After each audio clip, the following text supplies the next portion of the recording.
Hello welcome dear students. DRDO CBT 2 exam में आपके पास में 15 तारीख को एग्जाम है। 5 से 6 दिन बचे हुए हैं आपके पास। तो न्यू नोटिफिकेशन अपडेट हुए हैं आपका जो डीआरडीओ की वेबसाइट पर, उनके बारे में चर्चा करते हैं। एक तो आपको नॉर्मलाइजेशन को लेकर के जो रिजल्ट था सीबीटी 1 का, उसके रिगार्ड क्लेरिफिकेशन टाइप आपके पास में नोटिफिकेशन है।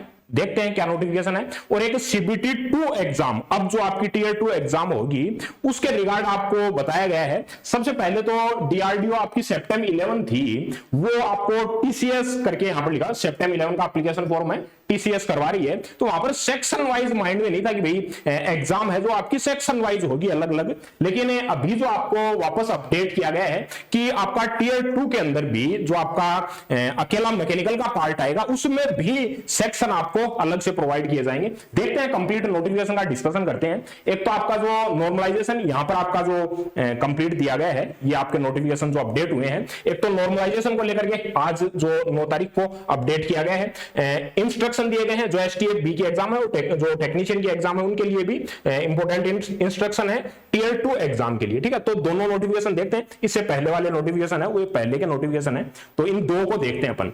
एक तो नॉर्मलाइजेशन को लेके और एक आपका जो इंपॉर्टेंट इंस्ट्रक्शन है उनको लेकर के। तो सबसे पहले इंपॉर्टेंट जानना जरूरी है आपका सीबीटी 2 एग्जाम जो आपकी होगी अब, उसके लिए आप देख लो एक खास करके जो इंपॉर्टेंट इंस्ट्रक्शन दिए गए हैं। सबसे पहले तो जो महत्वपूर्ण निर्देश है उनमें बोला गया है कि भैया आपको 2 पार्ट के अंदर डिवाइड करके देगा। 2 पार्ट कौन से? पार्ट 1 और पार्ट 2। पार्ट 2 कौन सा है? जिसमें आपके नंबर ऐड होंगे। पार्ट 1 कौन सा है? पार्ट 1 आपका पर्सनैलिटी टेस्ट होगा, ठीक है ना। इसके नंबर आपके फाइनल मेरिट लिस्ट में नहीं जुड़ेंगे, क्लियर करके रखना। 2 पार्ट के अंदर होगी, पार्ट 1 और पार्ट 2 के अंदर विभाजित किया गया है।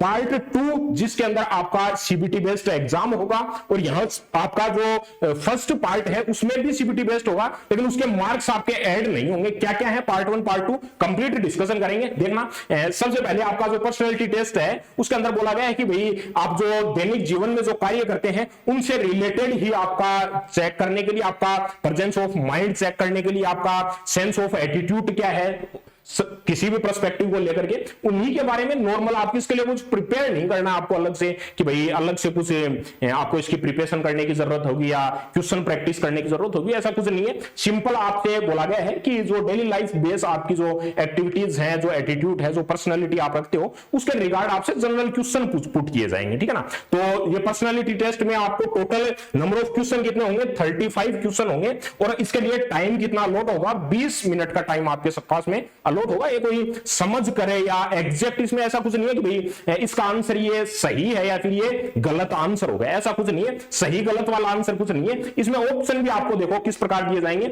इस प्रश्नावली में 35 आपके पास में कथन प्रश्न शामिल होंगे, मतलब कथन टाइप प्रश्न दिए जाएंगे, या फिर डायरेक्ट आपको प्रश्न जो है आपको ऑप्शन देगा 4।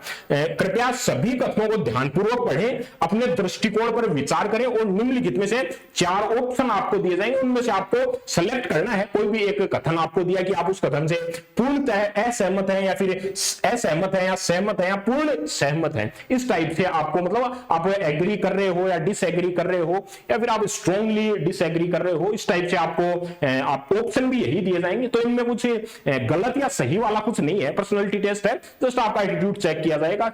आपको बेसिक चीजों को लेकर क्लियरिटी भी की गई है कि यहां दिए गए कथन में किसी प्रकार के जो किसी ना किसी प्रकार से हमारी जो डेली लाइफ है उससे रिलेटेड आपसे क्वेश्चन पूछे जाएंगे, और इन पर जस्ट आपका आइडिया है, आपकी थॉट्स क्या है उनको चेक करना मेन आप इनका पर्पज है, ठीक है ना। तो पर्सनैलिटी टेस्ट है जो बेसिक, उसके लिए कुछ प्रिपरेशन नहीं करनी है आपको अलग से, ये माइंड में क्लियरिटी रखो, ठीक है ना। उसके बाद में नेक्स्ट है पार्ट 2 के अंदर जो आपका मेरिट लिस्ट डिसाइड करेगा। अच्छा, पार्ट 1 के अंदर जो फाइनल आपका मेरिट लिस्ट के बाद में आप, मतलब जो आपका मान लो कि सेम मार्क्स आते हैं, तो उसके बेसिस पर एनालाइज करना, मतलब फाइनल जो आपको जो ज्वाइनिंग लेटर दिया जाता है उससे पहले ऑब्जर्व किए जाते हैं कि आप कैसी पर्सनैलिटी रखते हैं, कैसे आइडियाज रखते हैं, उनके रिगार्ड पर्सनैलिटी टेस्ट है। ये फाइनल मेरिट लिस्ट के अंदर आपको नहीं जुड़ेगा, ठीक है ना, ये आपको क्लियर रखना है। अब सेकंड है पार्ट 2 जो आपका कोर ब्रांच है, कोर मैकेनिकल है, उससे आपसे क्वेश्चन पुट किए जाएंगे। बाकायदा आपको सिलेबस डिफाइन किया गया था कि इन सिलेबस से आपको कंप्लीट पूछा जाएगा।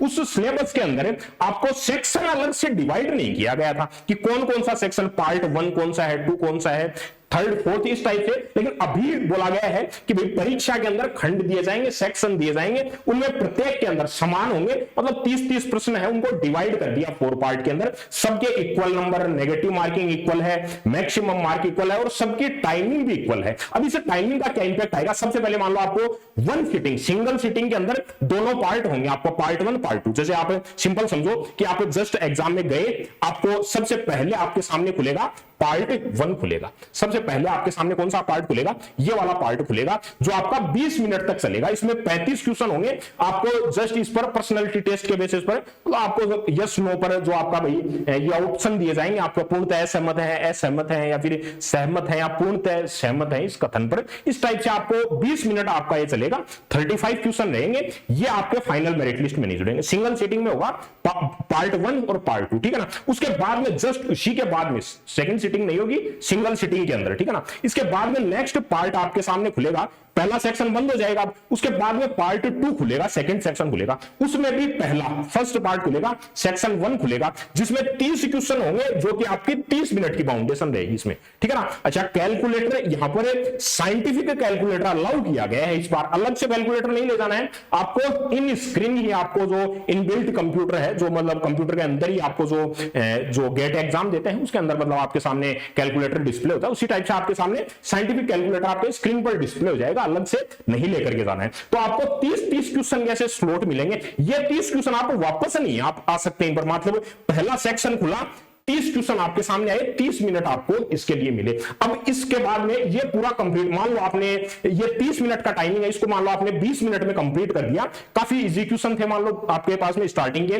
30 क्वेश्चन के लिए आपने 20 मिनट में कंप्लीट कर दिया। अब 20 मिनट उनको रिव्यू करो या देखो, लेकिन अगले वाले सेक्शन पर नहीं जा सकते भाई। अच्छा, 30 मिनट कंप्लीट हो गए, तब उसके बाद में ओवर टाइम से ये सेक्शन ए के लिए, तब ओवर टाइम भी नहीं मिलेगा कि 30 मिनट में जितना करना है इन 30 प्रश्नों में उतना आप कंप्लीट कर लो, उसके बाद में अगला वाला ये बंद हो गया, फिर अगला खुलेगा, अगला पार्ट बी आपका सेक्शन, आपका जो भाग 2 है उसमें सेकंड सेक्शन खुलेगा, सेक्शन बी, फिर 30 क्वेश्चन आएंगे, मैकेनिकल के ही होंगे, और उसके बाद में उनके लिए 30 मिनट का टाइम मिलेगा। उसके बाद में सेक्शन सी आएगा, उसके 30 क्वेश्चन होंगे और 30 मिनट का आपको टाइमिंग मिलेगा। फिर डी भाग होगा, उसके अंदर 30 क्वेश्चन अलग, वही मैकेनिकल के आपके, और आपको 30 मिनट का टाइमिंग दिया जाएगा, ठीक है। सिलेबस आपको पहले से डिफाइन करके दे दिया गया। अच्छा, अब ये 30 क्वेश्चन कौन से होंगे, उन्होंने अलग से सेक्शन तो डिवाइड किया नहीं है डीआरडीओ ने कि भाई सेक्शन ए के अंदर ये टॉपिक्स आपको मैकेनिकल में पूछे जाएंगे, बी सेक्शन में ये पूछे जाएंगे, अलग से कुछ भी क्लेरिफाई नहीं किया गया, कंप्लीट एक साथ में आपका सिलेबस दिया गया ना। इस नोटिफिकेशन में आपको अलग बताया गया है कि भाई अलग अलग सेक्शन वाइज कौन कौन से सब्जेक्ट होंगे।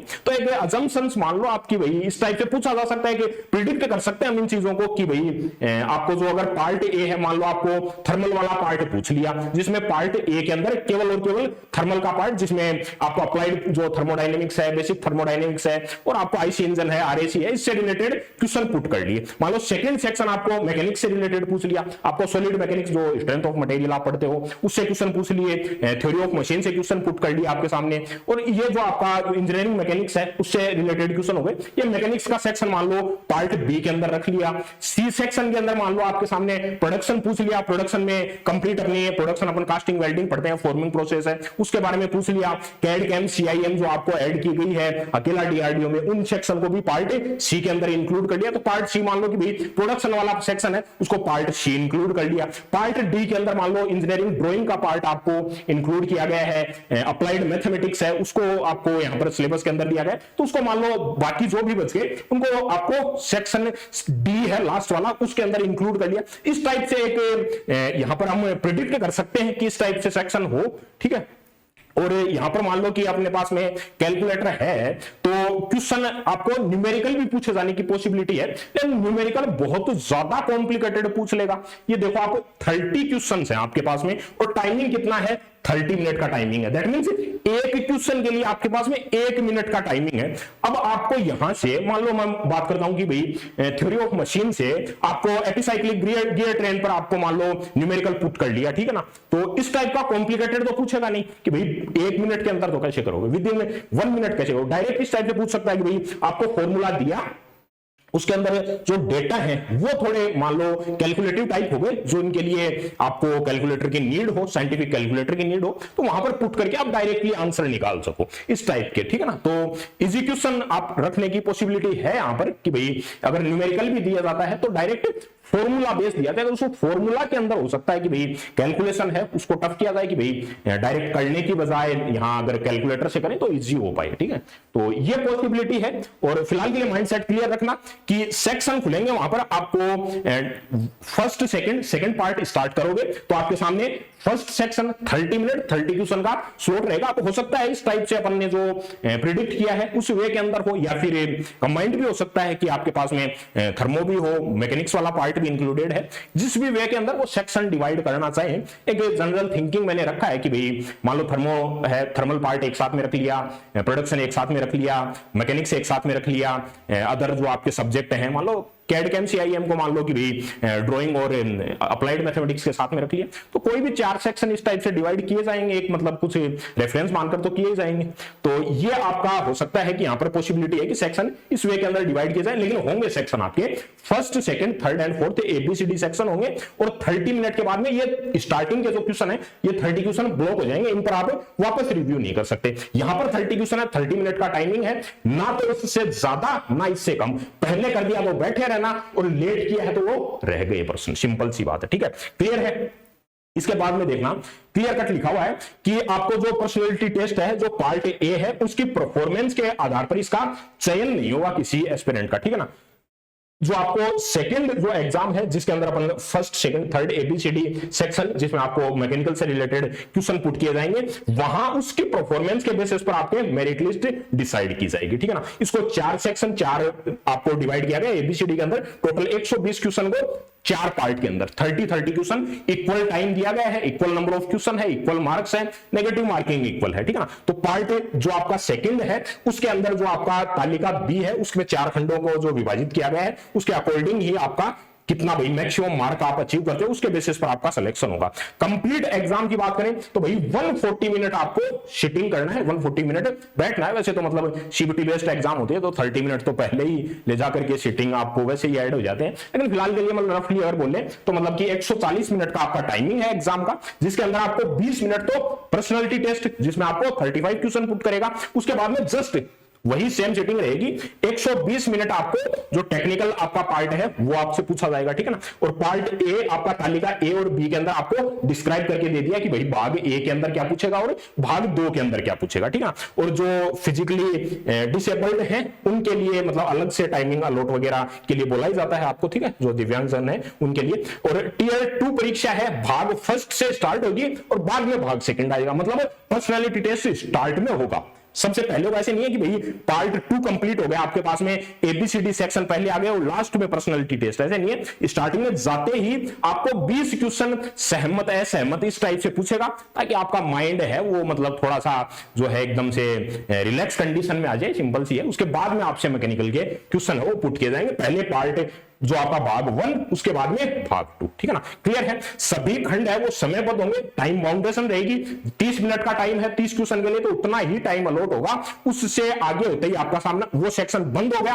और नेक्स्ट 30 क्वेश्चन खुलेंगे फिर, ठीक है ना। कंप्लीट है ये चीज। उसके बाद में देखना कि भाई जो समय सीमा है वो सबके लिए आपको फिक्स अलॉट किया गया है। जैसे ही टाइम लिमिट खत्म होगी ये अपने आप ऑटोमेटिकली बंद हो जाएगा, ठीक है ना। ये ऑटोमेटिकली बंद हो जाएगा और आपको जो इसके बीत जाने के बाद में किसी भी जो सेक्शन है उसे फिर से देखने या संशोधन करने की अनुमति नहीं होगी। आपने सेक्शन 1 किया उसके अंदर ना आप करेक्शन कर सकते हो ना आप उसके अंदर अलग से कुछ मार्क कर सकते हो, वो आपका बंद हो गया, मतलब आपने कंप्लीट कर दिया भाई सेक्शन 1। क्योंकि कंप्लीट 120 क्वेश्चन एक साथ में नहीं खुलेंगे कि भाई आपके सामने 120 कंप्लीट एक साथ में खुल गए और आपने फर्स्ट वाले क्वेश्चन पर भी जाना चाहते हो लास्ट टाइमिंग पर, तो वो नहीं जा सकते। स्टार्टिंग में आपका डी सेक्शन अगर at the end of the exam आपके सामने डी सेक्शन खुल रहा होगा तो डी वाले ही पहले से 30 तक है उनमें आप संशोधन कर सकते हो जब आप एग्जाम फाइनल सबमिट हो रही होगी, ठीक है ना। तो पहले वाले सेक्शन है वो ब्लॉक होते जाएंगे, बंद होते जाएंगे, ठीक है ना। तो ये थोड़ा सा एक मतलब और बाउंडेशन क्रिएट की गई है। अगर कोई भी अभ्यर्थी आवंटित समय से पहले कोई भी भाग या पूरा कर लेता है तो अगले समय में उसका जो है नहीं है कि भाई कोई नहीं अलग से टाइम नहीं, मतलब आपने भाई पहला सेक्शन मैंने तो 20 मिनट में कर लिया था, मेरे को अगले टाइम जो 10 मिनट बच गई वो अगले सेक्शन के लिए दे दो 10 मिनट की, नहीं भाई 10 मिनट बैठे रहो, आपने ज्यादा जल्दी कर लिया है तो अगला का 30 मिनट के बाद में स्टार्ट होगा, सिंपल सी बात है, ठीक है ना। इसके बाद में यहां पर प्रश्नों के लिए दोनों लैंग्वेज, आपकी लैंग्वेज हिंदी और इंग्लिश के अंदर, और कोई भी कॉन्ट्राडिक्शन होता है तो क्लियर कट लिख करके रखते हैं यहां पर कि भाई अंग्रेजी वाला मान्य होगा। तो आपको कुछ भी कंफ्यूजन लगता है, कोई भी टर्म्स के अंदर लगता है कि भाई ये स्पेसिफिक आपके सामने हिंदी या इंग्लिश के अंदर ट्रांसलेशन कौन सा सही है, या फिर कोई मान लो न्यूमेरिकल क्वेश्चन के अंदर डाटा पुट किया गया तो इंग्लिश वाला ट्रांसलेट करके देखना, उसमें जो लिखा हुआ है वो ज्यादा वेरीफाइड है, उसको माना जाएगा, उस पर आप ऑब्जेक्शन भी नहीं कर पाओगे। लिख कर रखते हैं पहले से कि अंग्रेजी वाला संस्करण मान्य होगा, क्लियर कट लिख करके रखते हैं, ठीक है ना। तो इंग्लिश वाला देखना, उसके अकॉर्डिंग आंसर करना, ठीक है ना। अगर कोई भी आपको लगे कि भाई क्वेश्चन में गड़बड़ है या गलत क्वेश्चन है या डाटा सही इंटर नहीं किए गए तो इंग्लिश वाला वर्जन खोल करके देखना, उसके अंदर आपको जो भी लिखा हुआ रहेगा वो ज्यादा वैलिड है, वो वेरीफाइड है, ऑब्जेक्शन नहीं कर सकते उन चीजों पर आप, ठीक है ना। इसके बाद में एक टाइम पर एक ही प्रश्न दिखाई देंगे, प्रत्येक प्रश्न के लिए आपको जवाब देने वाला समय है उसका ध्यान रखना, एक टाइम पर एक ही आपके जो क्वेश्चन है स्क्रीन पर अवेलेबल रहेगा। तो टाइम आपको ड्यूरेशन 30 मिनट का टाइम है, 1 मिनट है हर क्वेश्चन के लिए, तो उसी के अकॉर्डिंग ऐसे नहीं कि भाई स्टार्टिंग के 5 क्वेश्चन है उनमें तो हमने 25 मिनट लगा दी और बाकी के 25 प्रश्न बचे उनके लिए बाद में हमारे पास में 5-7 मिनट का टाइमिंग है, तो सबको इक्वल टाइम डिस्ट्रीब्यूट करते हुए चलना है, ठीक है ना। और इस अवधि के दौरान आपके सामने जो है साइंटिफिक कैलकुलेटर आपको प्रोवाइड किया जाएगा, तो पॉसिबिलिटी है न्यूमेरिकल पुट किए जाएंगे, लेकिन एक क्वेश्चन के लिए 1 मिनट है तो बहुत ज्यादा कॉम्प्लिकेटेड क्वेश्चन नहीं होंगे, सिंपल फॉर्मूला बेस्ड क्वेश्चन होंगे, लेकिन न्यूमेरिकल क्वेश्चन पूछे जाने की पॉसिबिलिटी है क्योंकि यहां पर आपको कैलकुलेटर ऐड किया गया है, ठीक है ना। अलग से नहीं ले जाना है, आपको इनबिल्ट जो स्क्रीन पर जो है कैलकुलेटर मिलेगा, ठीक है ना। तो ये सारी चीजें आपको दी गई हैं। सेम इंग्लिश के अंदर आपको सेम चीजों को कि 2 पार्ट के अंदर डिवाइड है, पर्सनालिटी टेस्ट होगा, 35 क्वेश्चन होंगे, मतलब इसको बाइलिंगुअल किया गया है, मतलब पहले हिंदी के अंदर और बाद में इंग्लिश के अंदर आपको लिखा गया है, ठीक है ना। कोई भी सही गलत वाली चीज नहीं है यहां पर, मतलब पर्सनालिटी टेस्ट में कि ये सही है या मेरा गलत है, उसमें सही गलत नहीं, आपकी खुद की राय है, आपके विचार है, आपकी पर्सनैलिटी एटीट्यूड है आपका, उसका वेरिफिकेशन है, सिंपल चीज। और ये मार्क्स में भी ऐड नहीं होंगे, ठीक है ना। तो इसको लेकर तो आपको क्लियरिटी हो गई कि भाई सेक्शन आएंगे, भाई सिंपल सी बात है, सेक्शन वाइज आपको पूछा जाएगा। अब वापस से मैं क्लियर कर दूं, सीबीटी 2 एग्जाम को लेकर के 2 पार्ट के अंदर भाग 1 और भाग 2 के अंदर 1 वाला पार्ट है वो पर्सनालिटी टेस्ट होगा, जाते पहले स्टार्ट के अंदर वही खुलेगा, 35 क्वेश्चन होंगे, 20 मिनट का आपका टाइमिंग लिया जाएगा, वो 20 मिनट कंप्लीट होते ही पार्ट 2 ओपन हो जाएगा। उसके बाद में पार्ट 2 में section A, section B, section C और सेक्शन डी, इस टाइप से 30 क्वेश्चन का स्लॉट पूछा जाएगा, क्योंकि स्टार्टिंग के जो 30 क्वेश्चन 30 मिनट के अंदर हो गए उनको ब्लॉक कर दिया, उसके बाद में उसमें कोई करेक्शन नहीं करते। जैसे ही 30 मिनट आगे वाले निकले, 1 घंटे बाद में आपके सामने 60 क्वेश्चन ब्लॉक हैं, 60 क्वेश्चन में जो आपने आंसर कर दिया वो कर दिया, ना आप एक्स्ट्रा लगा सकते हो ना उनमें संशोधन कर सकते हो, और आपका जो फाइनल मेरिट लिस्ट बनेगी, जो आपके 120 क्वेश्चन होंगे जो आपके कोर मैकेनिकल के होंगे, उन्हीं से आपकी मेरिट लिस्ट बनेगी। क्लियर है,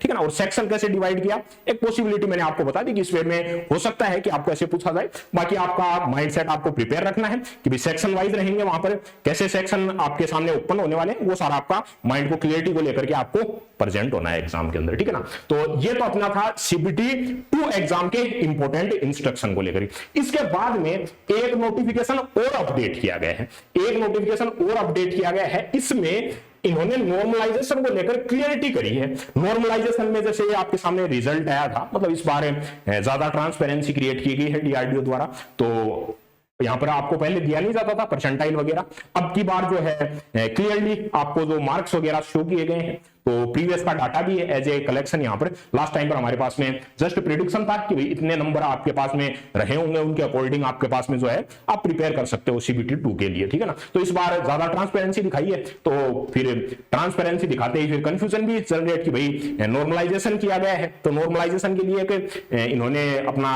एक बोलूंगा कि मैं क्लेरिफिकेशन टाइप दिया है इन्होंने कि भाई हमने नॉर्मलाइजेशन किया है कि भाई जो आपका एसटीएफ-बी है विभिन्न पारियों के अंदर जो है काफी सारी शिफ्ट के अंदर आयोजित करवाई गई थी, ये परीक्षा काफी सारी शिफ्ट में है, तो कठिनाई के स्तर में भी अलग होने की संभावना थी। भाई एक आप पेपर, मतलब आप 5 पेपर एक जैसे नहीं बना सकते, एक क्वेश्चन एक लेवल का जैसा नहीं बना सकते, ये इनका सबसे ज्यादा गड़बड़ मतलब एक तो, ठीक है ना।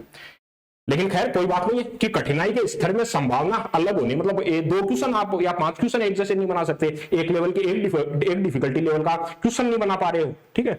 चलो उसके बाद में कोई दिक्कत नहीं है कि ऐसी भिन्नताओं को जो उसके प्रभाव को कम करने के लिए यहां पर आपके सामने मल्टी रेफरेंस के आधार पर वही है सेम जो आपका आरआरबी करता है। मतलब एक यहां पर अलग अलग शिफ्ट के अंदर जिनका मैक्सिमम मार्क्स आया है कि इसमें मैक्सिमम मार्क किसने अचीव किए हैं, दूसरी वाली शिफ्ट में मैक्सिमम मार्क्स किसने अचीव किए हैं, उसको एक बेस रेफरेंस माना जाता है, मतलब परसेंटाइल, मतलब एज ए रो मार्क्स की बजाय आपके सामने परसेंटाइल कैलकुलेट किए जाते हैं, ठीक है ना। तो परसेंटाइल आपको एवरेज वैल्यू कैलकुलेट करते हैं, ये जो सांख्यिकी के आधार पर ये जो आपको परसेंटाइल है वो कैलकुलेट किए जाते हैं यहां पर। तो आपके सामने जो मल्टी रेफरेंस है उसके आधार पर नॉर्मलाइजेशन है, उसके बाद में जो सेम रेलवे वाला प्रोसेस है जिसे रेलवे फॉलो करता है वही सेम प्रोसेस इन्होंने लिख करके दिया है कि उसके आधार पर इन्होंने जो नॉर्मलाइजेशन करने के बाद में, ताकि यहां पर जो अभ्यर्थी हैं उनको इक्वल मार्क्स डिस्ट्रीब्यूट हो सके, लक फैक्टर इफेक्टिव ना हो पाए, ये सारा इन्होंने अपना स्पेसिफिकेशन दिया है, ठीक है ना। तो ये सारा क्लियरिटी करते हुए इन्होंने कि भाई यहां पर आपके सामने हिंदी और इंग्लिश बाइलिंगुअल करके किस प्रक्रिया में अभ्यर्थियों को जो है अंतिम जो निर्णय है वो यहां पर आपके सामने जो सेप्टेम है उसका निर्णय अंतिम होगा और जो अभ्यर्थियों के लिए बाध्यकारी होगा, मतलब जो भी आपको दे दिया सीबीटी 1 का रिजल्ट उसका सारे राइट्स इनके पास में है, नॉर्मलाइजेशन करना भी इनके पास में है और आपको इसको मानना पड़ेगा, सिंपल सी बात है, ठीक है ना। तो ये आपको है कि भाई सभी को इक्वल मार्क डिस्ट्रीब्यूट करने के लिए इसका मीनिंग क्या होता है, मतलब ये आपके सामने मल्टी रेफरेंस एक बार डिस्प्ले कर देता हूं, चलो मैं आपके सामने कि ये मल्टी जो आपके सामने रेफरेंस है इसका मीनिंग क्या है, जो क्या बोलना चाह रहा हूं मैं ये आपको एक बार डिस्प्ले कर देता हूं ताकि क्लियरिटी आ जाए आपको। सिंपल है कि मतलब रो मार्क्स को स्टैंडर्ड ना लेकर के आपके सामने परसेंटाइल का मतलब क्या है, जो मैक्सिमम मार्क्स आते हैं, मान लो कि भाई किसी स्टूडेंट के मार्क्स से मान लो एक पर्टिकुलर एग्जाम के अंदर 100 में से 80 नंबर आए तो उस 80 नंबर को 100 परसेंटाइल मान लिया जाता है। अब उस 100 के कंपेयर में बाकी के कितने आए, अब मान लो कोई दूसरी शिफ्ट का है, कोई अदर शिफ्ट के अंदर किसी स्टूडेंट के मान लो कि नंबर आए हैं, मान लो मैक्सिमम मार्क आए हैं 85 मार्क्स आए, तो उस 85 को 100 परसेंटाइल मान लिया जाएगा। अब उसके अकॉर्डिंग सबके इक्वल हो गए बाद में कि उस वाले सेकंड शिफ्ट है उसके आपके मार्क्स आए हैं और फर्स्ट शिफ्ट के आए सबके 100 परसेंटाइल में से हो गए, ना कि 100 मार्क्स में से, ठीक है ना। तो इस टाइप से परसेंटाइल वैल्यू है उसको कैलकुलेट किया जाता है। फिलहाल के लिए एक बेसिक आपको मैं थिंकिंग दिखा देता हूं किस वे के अंदर जो परसेंटाइल है मल्टी रेफरेंस है उसके बेसिस पर डिफाइन होता है। इसके आपने बोला गया कि भाई नॉर्मलाइजेशन की जो है सांख्यिकी की तकनीक है जिसके आधार पर भाई कठिनाई का स्तर अलग अलग है तो उसको सेम करने के लिए ये जो है आपके सामने अप्लाई किया जाता है मल्टी रेफरेंस, ठीक है ना। सेम एज आरआरबी अप्लाई करता है उसी वे के अंदर आपको जो यहां पर सेम डीआरडीओ ने पैटर्न फॉलो किया है। इसका मीनिंग क्या है, यहां पर जो ये आपके सामने परसेंटाइल मल्टी रेफरेंस टेक्निक है बेस या रेफरेंस माना जाता है जो एग्रीगेट डाटा है, जो मतलब यहां पर आपके सामने जो एवरेज वैल्यू है उसको डिफाइन करते हुए हम कैलकुलेट करते हैं। कैसे कैलकुलेट किया जाएगा, सबसे पहले तो प्रत्येक शिफ्ट में परसेंटाइल की गणना करते हैं, ना कि रेदर देन अपन रो मार्क्स कैलकुलेट करने की बजाय यहां पर परसेंटाइल कैलकुलेट करते हैं, इक्वली डिस्ट्रीब्यूट करते हैं, ठीक है, मार्क्स को इक्वली डिस्ट्रीब्यूट करते हैं। और यहां पर आपको मान लो एज ए एग्जांपल की फॉर्म के अंदर भी क्लियरिटी किया गया, जैसे मैं आपको बता रहा हूं कि मतलब एक शिफ्ट से दूसरी शिफ्ट के अंदर मान लो कि भाई किसी के 80 मार्क्स आए हैं तो उस 80 मार्क्स को 100 परसेंटाइल मान लिया, दूसरी शिफ्ट के अंदर किसी के मैक्सिमम मार्क्स 85 है तो 85 को आपका 100 परसेंटाइल मान लिया गया। तो मतलब मार्क्स यहां पर बेस ना होकर के परसेंटाइल बेस होता है, सेम एज आरआरबी जो फॉलो करता है। जैसे यहां पर एक एग्जांपल के थ्रू आपको क्लियरिटी कर दी गई है कि मान लो हार्ड शिफ्ट है उसमें 120 नंबर आए और यहां पर इजी शिफ्ट में 160 नंबर आए, तो एवरेज इसका हम कैलकुलेट कर लेते हैं, उसके बेसिस पर आप परसेंटाइल कैलकुलेट करोगे कि यहां पर 100 परसेंटाइल 160 है, 160 आपके सामने, दैट इज आपके सामने 160 नंबर आपका 100 परसेंटाइल, यहां 120 है वो आपका 100 परसेंटाइल। तो रो मार्क्स की बजाय शिफ्ट कर दिया हमने परसेंटाइल पर, ठीक है ना। तो इस टाइप से जो एवरेज वैल्यू है उसको कैलकुलेट करके आपके सामने परसेंटाइल कैलकुलेट करते हैं, ठीक है ना। तो ये आपको एज ए एग्जांपल मैंने क्लियरिफाई कर दिया कि मतलब है क्या चीज, मल्टी रेफरेंस है क्या चीज, ठीक है ना। तो इसको आप देख लेना आपकी क्लियरिटी के लिए है, ठीक है। तो यहां नॉर्मलाइजेशन में इन्होंने बोला है कि भाई जो हम बोलेंगे वही आपको मानना पड़ेगा। हमने नॉर्मलाइजेशन किया है, हम एक जैसे 2 क्वेश्चन या 5 क्वेश्चन भी एक जैसे नहीं बना सकते हैं, इस वजह से अलग अलग डिफिकल्टी लेवल हो गया है और डिफिकल्टी लेवल अलग अलग हो गया तो हमने एवरेज मार्क्स कैलकुलेट करके नॉर्मलाइजेशन किया है, जो हमने किया है वो आपको मानना पड़ेगा, सिंपल सी बात है, ठीक है ना। ये इन्होंने बोला है, ठीक है ना। तो इसके बाद में नॉर्मलाइजेशन की क्लियरिटी आ गई आपको। अब इनका क्या है कि ये एक क्वेश्चन भी मतलब एक जैसे नहीं बना पा रहे हैं, इनकी प्रॉब्लम ये है, ठीक है ना। कईयों के साथ में दिक्कत होती है, ऐसे नहीं है मतलब कि भी इनके साथ में जो एक्चुअल के अंदर एग्जिस्ट करती हैं चीजें, जैसे रेलवे का भी मैंने आपको बताया था कि लास्ट टाइम पर मतलब कि यहां पर जो एएलपी की एग्जाम दे रहे थे उनके लिए भी था कि भाई वहां पर आपका जो है ट्रेड नहीं आ रहा था कुछ स्टूडेंट का, तो मैंने बोला था कि भाई ह्यूमन एरर्स है, वहां पर भी रिक्रूटमेंट सेल के अंदर जो बैठे हैं वो भी अपने आप के अंदर एक ह्यूमन से हैं, तो भाई कोई अलग से पर्सनालिटी तो है नहीं, तो वहां पर भी गलती होने की पॉसिबिलिटी है, कोई दिक्कत नहीं, इसको रिमूव कर दो। उसके बाद में उन्होंने जस्ट अपने सेशन लिया था, उसके थोड़े टाइम बाद में 2 या 3 दिन बाद में ही आपके सामने अपडेट आ गया था कि भाई हमारे से जो है मिस्टेक हुई है और हम एप्लीकेशन फॉर्म को ही अपडेट कर रहे हैं और आपका ट्रेड है उसको ऐड कर रहे हैं। तो अब यहां पर ट्रेड वाला ऑप्शन ले दिया हो, तो हमें भी पता था कि भाई यहां से आपसे गलती हुई है और इसको अपडेट कर लो, पहले नोटिफाई कर रहा हूं, एप्लीकेशन फोर्स एप्लीकेशन का जो प्रोसेस है वो कंप्लीट होने के बाद में करोगे, अभी बता दिया है अभी कर लो इसको, ठीक है ना अपडेट। तो बाद में इन्होंने अलग से जो सेक्शन बना करके कि ट्रेड का ऑप्शन दे दिया और अब आप जो है यहां पर ट्रेड है उसको सेलेक्ट कर सकते हो। लेकिन इनका मतलब ये एक स्टैंडर्ड का पेपर नहीं बना पा रहे हो आप, उसके बाद में नॉर्मलाइजेशन करना पड़ रहा है, 2 क्वेश्चन एक जैसे नहीं, आपके पास में 240 क्वेश्चन एक जैसे नहीं बना पा रहे हैं, तो वो भी अपने आप के अंदर डीआरडीओ जैसी ऑर्गेनाइजेशन है, आप जिन सो भी मतलब पेपर का सिलेक्शन कर रहे हो, हम बना करके देते हैं, नहीं बनते हैं तो आपसे 240 क्वेश्चन, ठीक है ना, एक जैसे लेवल के क्वेश्चन नहीं बना पा रहे हो 2 क्वेश्चन भी, लेकिन कोई बात नहीं है। खैर फिलहाल का डिस्कशन ये नहीं है, फिलहाल आपको जो है अपना यहां पर नॉर्मलाइजेशन हुआ है उसके अकॉर्डिंग आपको देख लेना, क्लेरिफिकेशन टाइप था ये कि भाई सीबीटी 1 का जो एग्जाम है उसके लिए क्लेरिफिकेशन था। फिलहाल इस पर ध्यान देना है कि आपका नेक्स्ट जो है वो कैसे होगा, ठीक है ना, नेक्स्ट वाला पैटर्न कैसे फॉलो होगा, आपको सीबीटी 2 के लिए अपना माइंडसेट कैसे प्रिपेयर करके रखना है, ये सारी चीजें आपको ध्यान में रखनी है। क्लियर है? ठीक है, तो ये इंपॉर्टेंट अपडेट था आपके लिए, इसके बारे में आपको जो है एज ए इंफॉर्मेशन आपको प्रोवाइड करनी थी, ठीक है ना। जो सीबीटी 2 वाला है उसको सब देख करके जाना भाई, जो आपका सीबीटी 2 का जो पैटर्न है उसको देख करके जाना। सबसे पहली चीज तो 3-4 पॉइंट्स इसमें ऐड, पहले तो भाग 1 आपका पार्ट 1 और पार्ट 2, पार्ट 1 और पार्ट 2 2 पार्ट में होगी। पहली चीज तो ये पार्ट 2 के अंदर आपके 120 क्वेश्चन रहेंगे, जो आपके 30 क्वेश्चन, ए सेक्शन में 30 क्वेश्चन और 30 मिनट का टाइम, ये टोटल 120 मिनट है, उनको स्पीड कर दिया इन्होंने। बी सेक्शन है ये 30 क्वेश्चन, सी है 30 क्वेश्चन, टी जो है उनका 30 क्वेश्चन, और ये सारे 30 मार्क्स के हैं, तो टोटल 120 मार्क्स के आपके सामने 120 मिनट के, ठीक है ना। और पार्ट 1 है वो पर्सनालिटी टेस्ट है, इसमें 35 क्वेश्चन होंगे आपके 20 मिनट के। जाते आप पहले आपके सामने जो है पर्सनालिटी टेस्ट खुलेगा 20 मिनट का, 35 क्वेश्चन अटेम्प्ट करो। उसके बाद में पार्ट 2 है, first second third fourth ABCD section खुलेंगे, यहां पर 120 आपके क्वेश्चन, 28 140 क्वेश्चन कंप्लीट होते ही आपका कंप्लीट सीटिंग है वो, यहां पर आपका पेपर है सीबीटी 2 का है वो कंप्लीट हो जाता है, जो आपका टायर सेकंड है वो कंप्लीट हो जाएगा यहां पर सीबीटी 2, ठीक है ना। और जो आपके फाइनल मेरिट लिस्ट बनेगी वो इसके बेसिस पर बनेगी, ठीक है ना।